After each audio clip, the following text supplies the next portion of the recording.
يترقب عشاق كرة القدم التونسية بشغف كبير مباراة القمة التي تجمع بين النادي الإفريقي والنجم الساحلي في إطار الجولة الثانية من منافسات البطولة التونسية لموسم 2025-2026.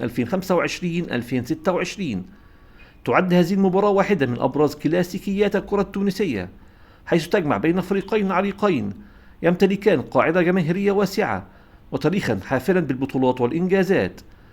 وقبل ما نتعرف على الموعد والتوقيت والقنوات الناقلة، اللهم صل وسلم وبارك على سيدنا محمد، وما تنساش الاشتراك في القناة والإعجاب بالفيديو ليصلك كل جديد. وتوقع معنا نتيجة مباراة النادي الإفريقي والنجم الساحلي في التعليقات أسفل الفيديو. موعد وتوقيت مباراة النجم الساحلي والنادي الإفريقي: من المقرر أن تقام المباراة اليوم السبت الموافق 16/8/2025.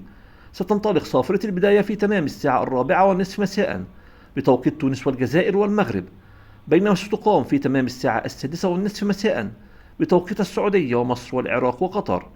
القنوات الناقلة والمعلقين لمباراة النادي الإفريقي والنجم الساحلي: ستكون المباراة متاحة للمشاهدين عبر القنوات التالية: القناة الوطنية التونسية الأولى، وهي القناة الرسمية التي ستبث اللقاء داخل تونس. قناة الكأس 4 ستقوم بنقل المباراة على نطاق أوسع، وسيتولى مهمة التعليق عليها المعلق الرياضي هيكل الصغير.